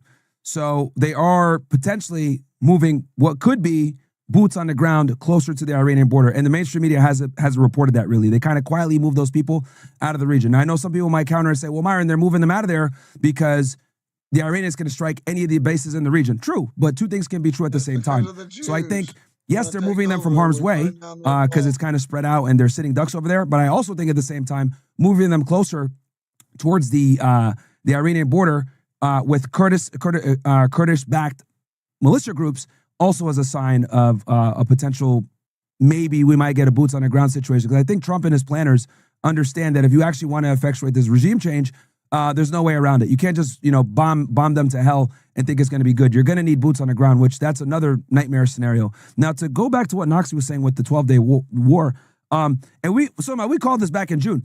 The 12-day war, like us getting involved was a fucking, it was all smoke and mirrors, right? Trump gets on there the next day. Oh, we destroyed them. We set them back several years, blah, blah, blah. We knew back then that it was a bullshit because we knew that they had been eyeing Fordo, because that's the main one that the Israelis couldn't get to that was in the mountain. They had been eyeing Fordo since fucking 2009 because right after they bombed Iran, I don't know if you guys remember this, Trump goes on camera, says, we bombed them, we put their nuclear program back. Then Pete Hegseth followed up that next morning and went into detail on Operation Midnight Hammer, which is the operation that they had done. And to me, if you watch that briefing, they basically, it was a fucking sales ad for the B-2 bomber. Like they were bragging about how they moved it across the world. We got there in 18 hours. We had great pilots. We bombed them. They had no idea things happened. We had a bunch of Tomahawk missiles, get involved. We didn't, we were so lethal, blah, blah, blah. They were basically sucking their own dicks for like the better part of an hour talking about the operation. But the reason why I think they bragged so hard about the operation was to, kind of get the American people to think, oh, we really pushed them back. But the reality is, the Iranians knew that they had been staking that place out since 2009. That's another thing they admitted in that briefing, was that they were looking at Fordo since 2009. Those 30,000-pound bombs that they dropped, they had been manufacturing those since the Obama era, right? So the Iranians knew this was coming for a very long time, and that's why they were able to get all that highly enriched uranium out. And another reason why I think the U.S. involvement in bombing was a colossal fucking mistake is because since they didn't take out the Iranians, they looked at it as a W because they survived being attacked by both the United States and against Israel. So people that didn't like the Ayatollah or people that opposed the government, all of them united and rallied around the flag because as much as they might not like their government, they hate Israel and the United States even more so, right? The United States, let's be honest, we're responsible for their crippling sanctions, so they're obviously going to have a beef with us on there. And then they hate the Israelis because the Israelis have been, doing a whole bunch of bullshit, provoking a war for the better part of 2 years, ever since, hell, even before October 7th. So I think, right, Trump and his crew said that they destroyed the nuclear facilities to appease the smooth-brained retards that are in America that a lot of the times don't keep up with the news. But the reality is that they didn't really set the program back as intensely as they thought. They maybe set it back a couple of months at best, but it wasn't years. And even if they did destroy the centrifuges, the 60% highly enriched uranium is out of there, and they got like 400 kilos of the shit plus. So I don't think it was a success. I think it actually, if I'm going to go all the way honest, I think it actually backfired because it made the Iranians rally around the flag. And then the Israelis had to reveal their Mossad operatives in country. A lot of those guys got caught, captured, and executed. They had to, they basically busted their load before they could do what they actually needed to get done. So that's why, they tried this second operation with the fucking Starlink and the protests and the agitators, and that failed too. So that's why I think that's another reason why they're moving those soldiers out of Syria towards the Iranian border. Hey, Myron, real quick on that. What's your info on the Chinese connection with the anti-ship ballistic missiles, the supersonic missiles? My understanding, they've been working that for a long time. This isn't just something recent. Do you have anything on that? Yeah. Well, we know they have the radars. They have the radars and they have the surface air missile. That's they currently have Russian and Chinese people also helping them with support. But as far as these missiles that you're talking about, I saw that got reported yesterday. So right after the 12-day war, Iranian officials were literally in China like next day. trying to get this stuff. And I know with the Russians, they had a contract in place to get some of their technology. Now I think the Russians are expediting some of the stuff. I know they gave them some helicopters and some other stuff like that. But after the 12-day war, the Iranians have pretty much saying, hey, we need this stuff expedited because we're going to go to war again. So I think the deal had been in place, but now they're putting pressure on the Chinese, getting this stuff expedited and getting support personnel to help them with it as well. Okay, great. Thanks, man. Yeah, if I'm not mistaken, I think they have some crazy 20-year mutual benefit agreement. Is someone, maybe Joe, I know you're real good with finding the actual documents and the terms and conditions, but I'm almost certain that the Chinese have some type of mutual agreement with the Chinese, not necessarily like NATO, like where you trigger military action if one is hit, but more along the lines of being a strategic partner when it comes to sharing of intelligence and technology. Yeah, I'm unaware of, but I can look. Yeah, I know they have something in place. And that was another big thing too, because with the Iranians, their biggest weakness after the 12-day war was air defense. So that is another reason why they made sure to get those Chinese radars and the surface-to-air missiles, because it can't be hacked by the CIA and the Mossad. It's all Chinese technology that that is significantly harder to crack. And I know some people are like, oh, well, Myron, the Chinese, bro, all their shit sucks. All their shit sucks. Okay, let's assume their shit sucks. Let's assume it's not as good as they boast. Let's assume it really operates at maybe 70% of the 100 that they advertise it as. That doesn't matter. Let me explain why. When war planners are creating, a strategy on how they're going to attack, right? Let's use the United States, for example, and the Israelis. The United States and the Israelis' cornerstone of their offensive is air superiority, okay? And they have to have some degree of confidence that when they send those jets in to bomb certain locations, that they're not going to be shot down, right? So to the United States, having an F-35 or a Raptor or any of these stealth aircraft shot down is like a fucking nightmare scenario. Because if it gets shot down, you've basically given your enemies the ability to reverse engineer some of your most advanced technology. Right? Keep in mind, guys, even countries that have F-35s, they have a very watered down version. They don't have our version. The only country that has this version similar to ours are the Israelis. And then the Raptor, nobody has that. So we really take serious pride in our stealth aircraft. And with that said, that goes into accounting when it comes to war planning. So when they bombed Iran the first time, there was no air defense. They were able to just go into the country, bomb them to hell, and they couldn't do shit. Now with these radars, even if they're not as efficient as some of you might say, that is still going to add to the risk assessment when it comes to how the war planners are going to approach this. Now they have to be a bit more conservative of how they attack. And in some scenarios, that might be enough. A little bit of deterrence might be enough. This is why the aircraft carriers have been pushed back. Right? The aircraft carriers is not like the United States can't fucking defend against it, or like the United States can't really punish Iran for sinking the aircraft carrier. But what it comes down to, is it worth the risk? And a lot of the times the war planners are going to say, no, it's not worth the risk. So just the fact that they're able to have these tools and make war planners second guess, that is a W in itself, because war planning is all based on probabilities, percentages, and especially when you're dealing with things sensitive like F-35 jets. The risk of losing that to reverse engineering is extremely important to the war planners. So deterrence works. So Myron, in terms of China, they do have a cooperation agreement, but it's not really a defense agreement. It's just a broad political, economic agreement. Yeah. But that's in terms of a physical agreement. But in terms of actions, there's no doubt that China has massively supported Iran. You look at the support of the defense missiles, the support of the radars, the support of various things, including today. Today there was they basically said that they're going to give them the ICBMs and the anti-ship ballistic missiles. So that's just, and the supersonic ones is the more specific one that they were going to give. So Chinese have stepped up hard, and the reason is obviously they don't want Iran to fall. Because of trade, but I think that's the more minor issue. I think the bigger one, which I think a lot of people have missed, is the geopolitical one, which is if Iran from a physical map perspective, you'll see that from Israel to Iran, Israel's taken all the countries. Now, even if you believe Israel's a proxy or America's a proxy, either way, Israel or America, if they take Iran, they already control Central Asia. They've basically got a direct route to China. So they'll be on the border of China. So that's the biggest threat. So for China, just from their own perspective, they just can't lose Iran. Yeah, and I like that you brought that up. So there's multiple reasons as well why the Chinese are super interested in this. Because when we talk about the Chinese I would argue are some of the most pragmatic trade partners in the world, right? We're over here starting wars. They're over here building relationships. So, and that's one thing I think that they do really well that we need to start emulating. So for the Chinese, I think their interests are, multiple, like you had stated.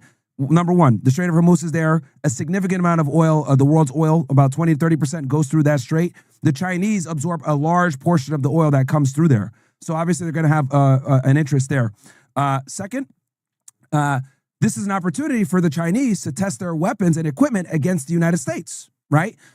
We know that the Chinese are notorious for stealing American technology to try to reverse engineer it to combat it. So the fact that they're able to give these radars and surface air missiles to test them against American aircraft, that's a win-win for them because now they can test their technology without necessarily having to put their own soldiers or risk of getting, being involved in nuclear warfare, right? So they're able to do it through proxy. And then obviously the geographical reasons that you had mentioned as well, Sully. But yeah, the China. Oh, and then also the Iranians sell the Chinese oil at a heavily discounted price, right? And they rely on the Iranians now even more so because they lost Venezuela. Before Maduro was taken or kidnapped by the Trump administration, the Chinese were getting quite a bit of their oil from Venezuela at a reduced price because of the sanctions. Now that Venezuela's gone, the Iranians are really their main source of discounted oil now. So they have a super strong interest from many different strategic perspectives to support Iran at this point. Yeah, that makes sense. Jay, did you want to ask Myron something? Yeah, I definitely agree with what Myron's saying about Trump's foreign policy. I think that's a pretty good analysis there. The only gonna add a little bit more context to was his thoughts on the immigration issue. And I don't want to go down that road, Jay. Okay, cool. Let me go to so Myron, just another question I've got for you is in terms of when you've got the coming back to the war with Iran, just one last question to you is you obviously believe that the war is going to happen. What do you think the role of Israel and the United States of America are going to be compared to each other? It's either I think it's going to be one of two scenarios. It's going to be the U.S. is going to look for a diplomatic off-ramp, take that off-ramp, and the Israelis are going to attack anyway, and then we're going to have to get involved and at least from a defensive perspective support them.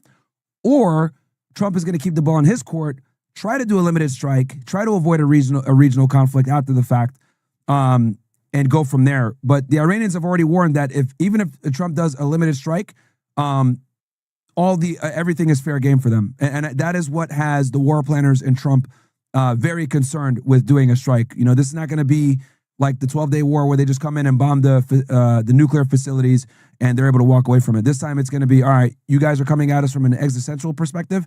We are going to make it extremely painful for you to do that.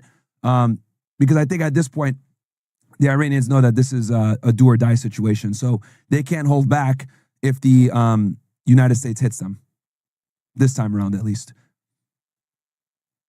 Oh, another thing I'll also say, because I think Knox was asking about this with the 12-day war. Another fact that is very important that hasn't been reported with the mainstream media. Another reason why the United States had to step in during the 12-day war is because the Israelis were threatening to nuke Iran. Towards the end of the 12-day war, the Israelis were running out of interceptor missiles. And if you don't have interceptor missiles, you're basically sitting duck and can get destroyed. So for them, they're like, okay, well, Trump, if you don't step in and get a ceasefire here, we're going to nuke these guys.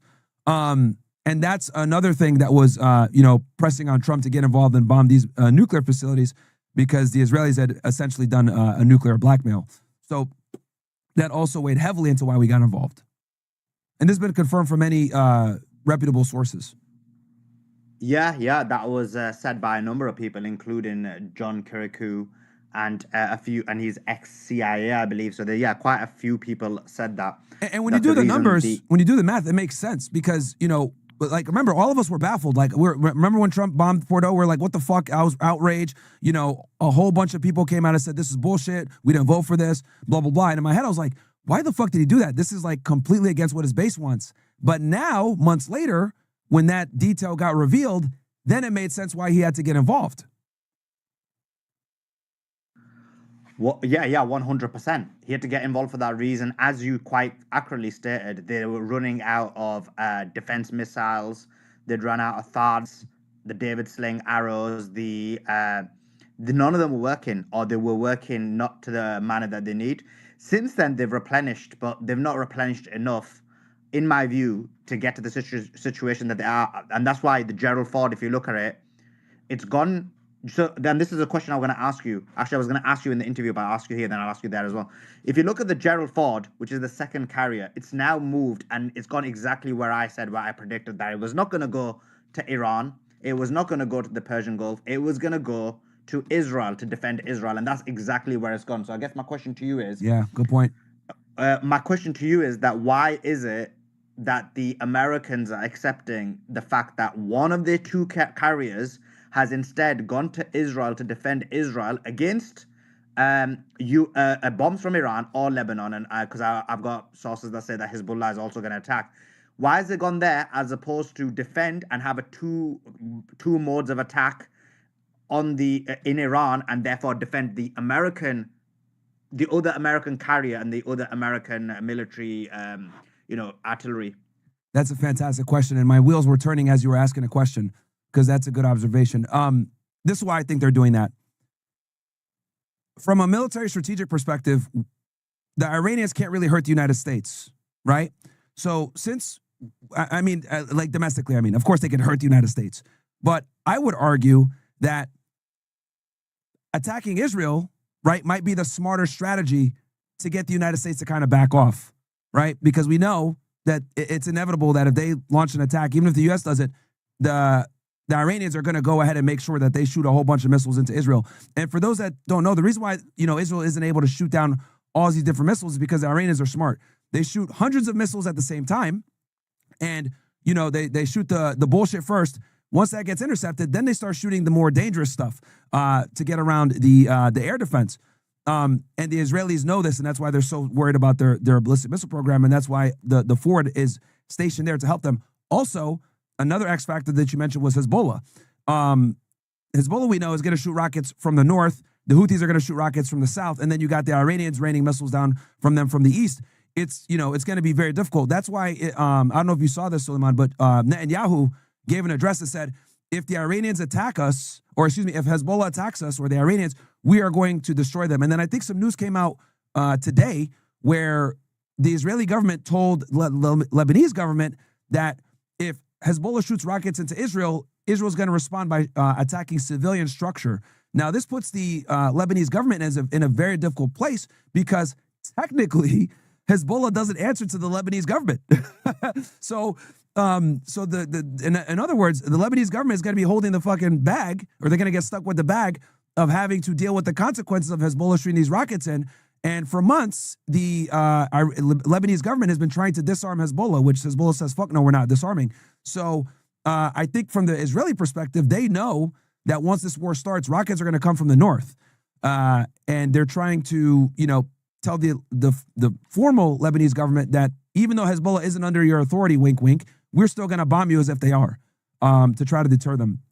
But yeah, dude, it's going to be very interesting. And then the other thing I'll say when it comes to interceptor missiles, I know Pete Hegseth had put in like an order with Lockheed or one of these other guys where they were only making somewhere between 20 to 100 of these things a year. Hegseth put in an emergency order that they need 400 for the year. But even if they were able to get the 400 for the year, the Iranians are making 300 a month.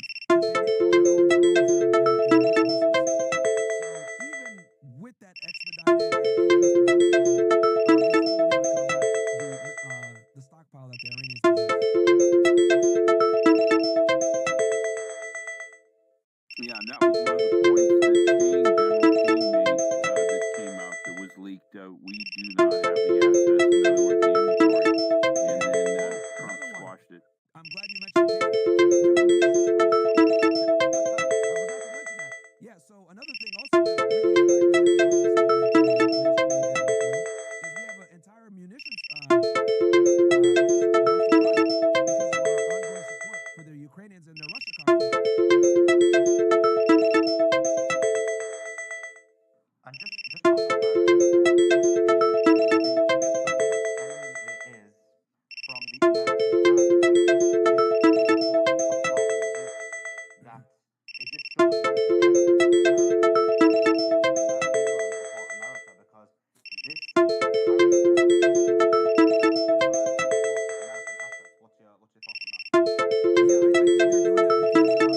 Pressure point that can end the war.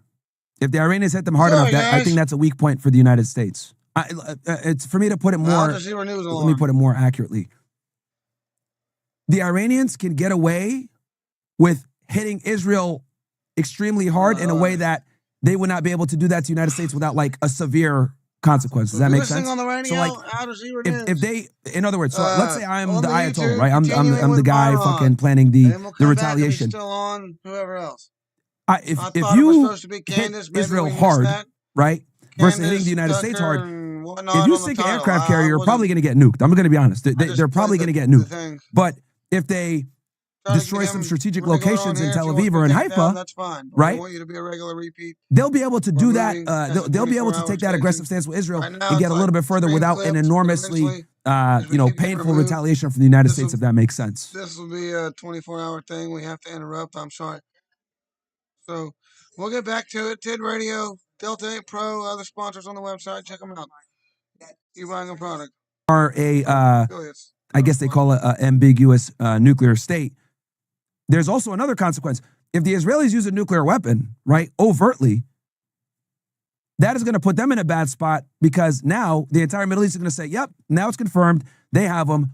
We want nuclear weapons too. Saudi Arabia, all the Gulf states, yep, we want nuclear weapons too. These fucking guys went ahead and nuked Iran for retaliating against them with a strike. So I think the Iranians will be able to get away with more being more aggressive on the Israelis than on the United States. But all speculation, of course. I agree with you.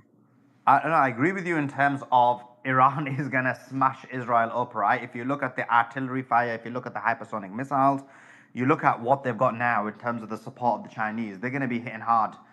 But I'm saying I guess what I'm trying to say is that what this demonstrates once again is the US choosing Israel over the US because in reality, the US is going to be defending Israel. Now you're saying, agreed, Israel's yes. an important. Yeah, sorry. No, you're right. You're right. Sorry, go ahead. Yeah, because you're saying, look, they're thinking about, it's like a tag team, isn't it? You're thinking it's a tag team and they're trying to defend their tag team partner.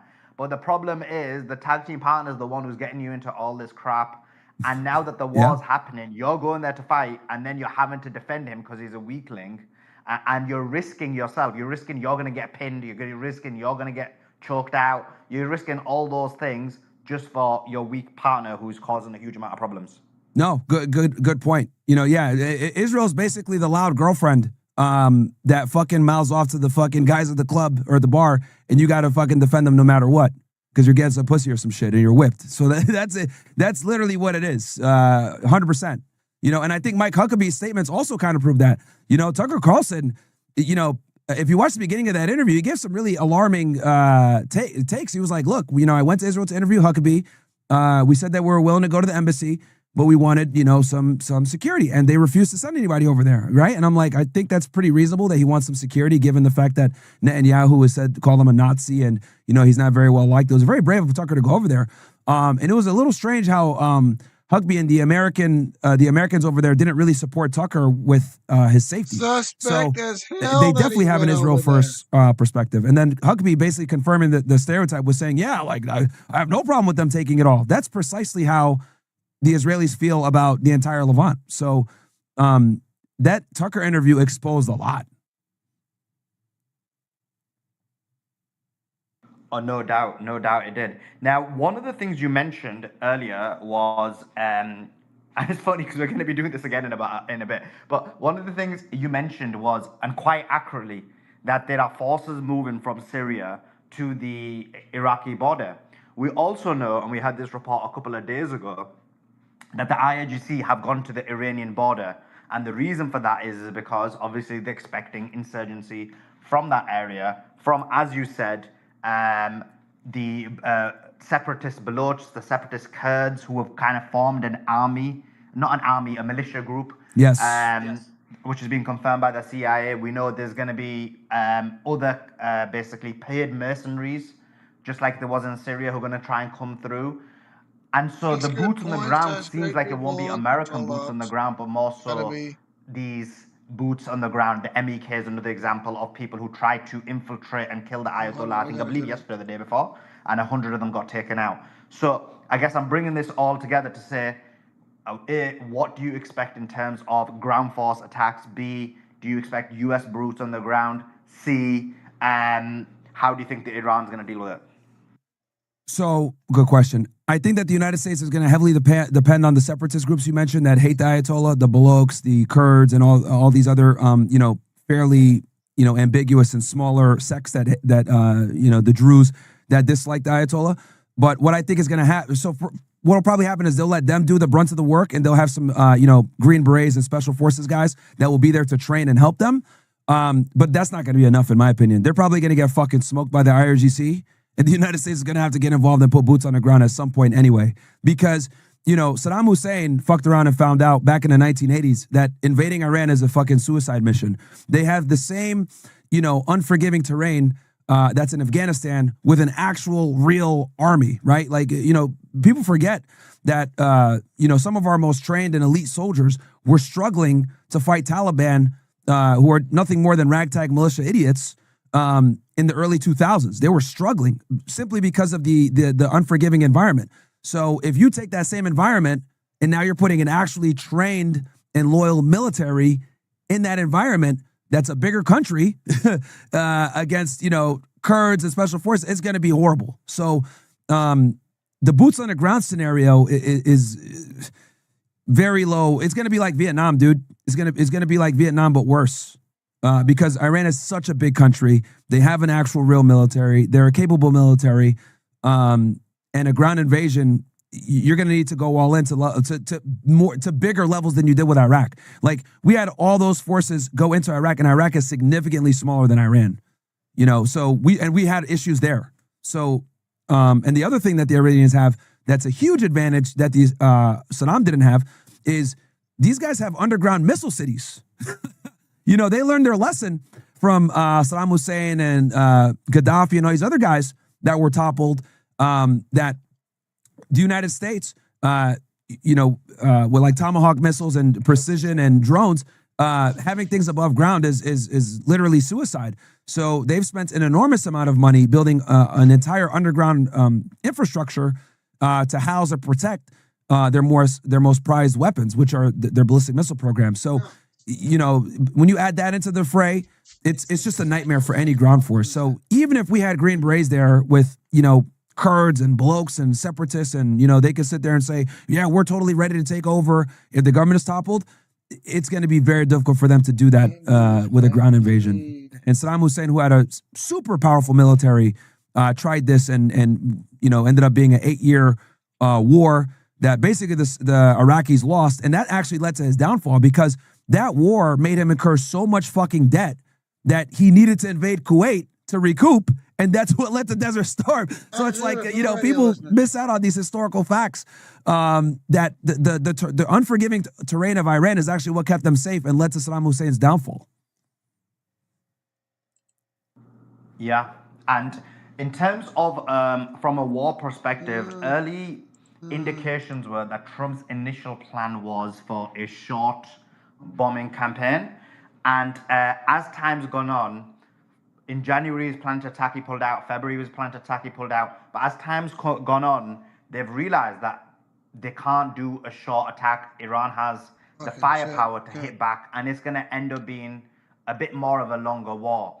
If you look at the artillery, and they've got there the warplanes, the aircraft carrier. Basically, what they've got there can only last maybe 5 to 10 days, probably about 7 to 12 days now, or 8 to 15 days. So looking at that, the fact that America hasn't got enough firepower there to last, let's say, more than 2 weeks or 2.5 weeks, and Iran just needs to play the long game. How long do you think this ends up lasting? So I think it could go for months. The Iranians are extremely resilient, and actually a war of attrition benefits them. So I think they could go for months. I know the U.S. Trump he wanted to go for just a couple of days.